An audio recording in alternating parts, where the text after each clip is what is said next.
Assalamualaikum warahmatullahi wabarakatuh. Halo teman-teman, kami dari kelompok 2 dalam mata kuliah Manajemen Bisnis Islami akan membahas mengenai karakteristik dan peluang dalam bisnis syariah. Sebelumnya perkenalkan, saya Darul Ali dengan MPM 240132 dan Saya Maritza, Korazayan dengan NPM 24010444. langsung saja pembahasan. Oke, kalian semua pasti bertanya-tanya apa itu bisnis syariah. Di sini saya akan menjelaskan yang namanya itu bisnis syariah. Nah, bisnis syariah tersendiri adalah kegiatan usaha yang menjual produk untuk memperoleh keuntungan dengan mengikuti prinsip-prinsip yang ditetapkan dalam syariat Islam. Istilah syariat tersendiri merujuk pada aturan atau ketentuan yang telah ditetapkan oleh agama Islam. Nah, konsep bisnis menurut syariat tidak hanya menekankan proses jual beli semata, tetapi juga mencakup aspek kehalalan, etika berbisnis, jenis produk yang dipasarkan, akad yang digunakan, serta tata cara muamalah yang sesuai dengan ajaran dalam menjalankan usahanya. Oke, setelah kita memahami dan mengerti apa itu bisnis syariah, kita sekarang akan mengetahui apa sih perbedaan antara bisnis syariah dan juga bisnis konvensional. Nah, setelah memahami antara bisnis syariah, kita akan mengetahui juga nih apa perbedaan antara konvensional. Secara umum, gambaran umumnya, bisnis syariah dan konvensional itu secara gambarnya itu serupa ya, tetapi perbedaannya terletak pada aturan dan batasan yang didasarkan pada syariat Islam. Nah, bisnis syariah umumnya terfokus pada pencapaian keuntungan yang opsional. Jadi bisnis konvensional itu terus-terus saja mencari keuntungan besar-besar. Ya, kalau misalnya sementara itu bisnis syariah tidak hanya mengejar profit ya, bisnis syariah itu tidak hanya mengejar keuntungan semata, tetapi juga mempertimbangkan nilai kebermanfaatannya serta keputusan terhadap ketentuan agama.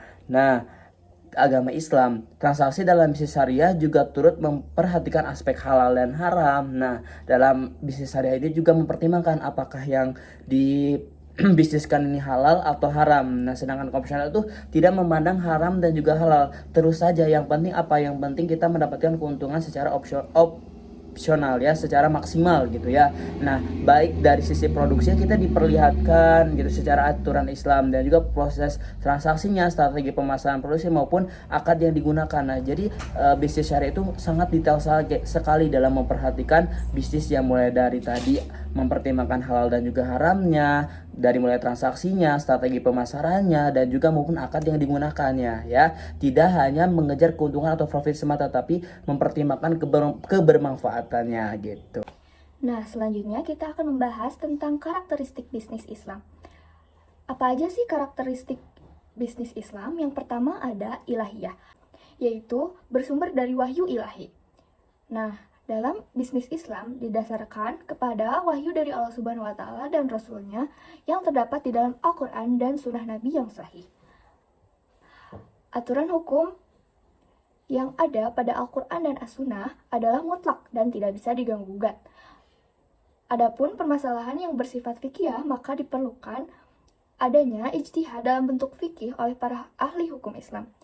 Bisnis Islam memiliki aspek halal dan haram sehingga setiap aktivitas bisnis yang dilakukan haruslah didasarkan pada syariah Islam. Yang kedua ada sistematis, yaitu harmoni nakli dan akli. Bisnis Islam memiliki seperangkat aturan yang mengatur mengenai bisnis. Seperangkat aturan ini bersifat sistematis dalam arti mencerminkan sejumlah doktrin yang bertalian secara logis di mana setiap bagian saling terkait antara satu dengan yang lainnya. Harmoni akli dan nakli maksudnya adalah terjadi keselarasan antara dalil-dalil dari Al-Quran dan As-Sunnah dengan logika manusia.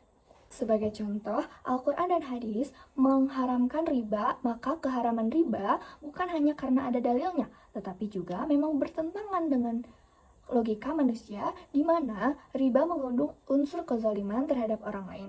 Demikian juga dengan hukum bisnis Islam lainnya, sesuatu yang dibolehkan dalam Islam menjadi hal yang mubah untuk dilakukan. Bahkan sesuatu yang awalnya haram, tetapi karena adanya kedaruratan menjadi boleh. Sama seperti dengan hukum yang makruh, kemudian karena adanya keperluan, maka boleh dilakukan. Misalnya diperbolehkannya akad hawalah atau pengalihan hutang karena adanya hajat atau kebutuhan. Selanjutnya yang ketiga ada komprehensif, di mana dalam bisnis Islam memiliki karakter yang komprehensif, artinya yang memiliki aturan yang lengkap, mencakup seluruh aspek bisnis, bukan hanya dalam akad saja, tetapi juga dalam penyelesaian sengketa yang akan terjadi di kemudian hari. Komprehensivitas bisnis Islam tercermin dari aturan yang sangat lengkap mengenai awal terjadinya akad, proses pelaksanaan akad, hingga berakhirnya akad tersebut. Lalu yang keempat ada universal. Itu bisa dilaksanakan kapan saja, di mana saja, dan keadaan bagaimanapun juga. Nah, karakteristik universal ini dalam bisnis Islam tidak pernah berubah-ubah, seperti at-taradin atau saling rela dalam berbagai transaksi atau jual beli, menolak mudarat, menghindari perbuatan dosa, memelihara hak, dan juga menerapkan tanggung jawab individual. Sementara itu, dimensi fikih yang berpijak pada kias atau analogi dan bertujuan memelihara kemaslahatan dan adat istiadat yang baik bisa berubah dengan berkembang sesuai dengan kebutuhan zaman. Kemaslahatan manusia dan lingkungan yang berbeda dalam konteks ruang dan waktu selama hukum berada dalam wilayah yang sesuai dengan tujuan-tujuan syariat atau maqasid asyariah, prinsip-prinsipnya yang benar. Nah, yang kelima ada maslahah. Salah satu karakter dari bisnis Islam adalah memberi maslahat bagi umat manusia. Mekanismenya adalah dalam bentuk perlindungan atau himayah dan pemeliharaan atau riayah terhadap aktivitas bisnis mereka. Maslahah yang menjadi prioritas utama dalam bisnis Islam adalah maslahat ammah. Sehingga ketika terjadi benturan antara dua kemaslahatan itu, maka kemaslahatan umum atau kolektif akan diutamakan daripada kepentingan individu. Bisnis Islam juga berfungsi sebagai zawajir atau pencegah dan jawabir atau penebus dosa. Sistem hukum ini akan membuat jerak pelaku kejahatan dan mencegah masyarakat untuk melakukan tindak kriminal. Lalu yang terakhir ada duniawi dan ukhrawi yang bersifat keduniaan dan keakhiratan. Bisnis Islam memiliki beberapa aturan yang bersifat baku, memiliki hukuman bagi yang melanggarnya. Hukuman ini bersifat duniawi dan ukhrawi. Hukuman yang bersifat ukhrawi adalah ancaman siksa setelah kematian hingga dimasukkan ke dalam neraka. Hukum Islam juga berfungsi sebagai penebus dosa karena sanksi yang dijatuhkan di dunia dapat menebus azab di akhirat. Merujuk pada karakteristik bisnis Islam, maka dapat dipahami bahwa dimensi hukum Islam dalam bidang bisnis memiliki karakteristik yang khas dan yang tidak ada pada sistem hukum bisnis lainnya. Karakter khas tersebut adalah bahwa bisnis Islam bukan hanya berbicara tentang seperangkat peraturan yang memberikan keadilan di dunia saja, melainkan ia juga menjadi jalan keselamatan bagi umat Islam di akhirat sana. Nah, selanjutnya ada peluang. Di era digital seperti sekarang ini memberikan berbagai peluang strategis bagi pengembangan model bisnis syariah. Yang pertama, perkembangan teknologi memungkinkan efisiensi, transaksi, dan jangkauan pasar yang lebih luas, termasuk menjangkau konsumen di daerah terpencil. Yang kedua, peningkatan kesadaran masyarakat muslim terhadap pentingnya halal lifestyle, mendorong tumbuhnya pasar yang loyal terhadap produk dan jasa syariah. Yang ketiga, dukungan pemerintah Indonesia terhadap penguatan ekosistem ekonomi syariah seperti pendirian Komite Nasional Ekonomi dan Keuangan Syariah atau KNEKS menjadi faktor pendukung yang signifikan. Nah, peluang tersebut dapat dijabarkan ke dalam beberapa aspek. Yang pertama ada masyarakat muslim terbesar. Nah, Indonesia merupakan negara dengan jumlah penduduk muslim terbesar di dunia. Dan hal ini menjadi potensi yang sangat besar bagi pengembangan ekonomi syariah, khususnya di era digital. Mayoritas masyarakat yang aktif secara digital kini cenderung mengakses informasi dan melakukan transaksi melalui perangkat seluler mereka. Hal ini memberikan peluang luar biasa bagi pelaku ekonomi syariah untuk merevolusi pemanfaatan teknologi guna menyediakan barang dan jasa yang tidak hanya sesuai dengan prinsip-prinsip Islam, tetapi juga memenuhi ekspektasi pasar digital yang cepat dan praktis. Dalam konteks ini, kehadiran model bisnis syariah yang berbasis digital mampu menjawab kebutuhan masyarakat melalui pemanfaatan beragam fasilitas teknologi secara efektif. Yang kedua, ada promosi produk. Promosi produk menjadi peluang yang sangat besar bagi kemajuan ekonomi syariah. Dengan memanfaatkan optimalisasi media digital, pelaku usaha syariah dapat memasarkan berbagai produk seperti perbankan syariah, asuransi syariah, reksadana syariah, dan produk halal lainnya secara lebih cepat dan efisien. Nah, edukasi yang tepat dapat mengubah persepsi masyarakat yang selama ini menganggap ekonomi syariah dan ekonomi konvensional serupa, padahal keduanya memiliki prinsip yang sangat berbeda, baik dari sisi akad, tujuan transaksi, hingga nilai-nilai seperti keadilan dan transparansi.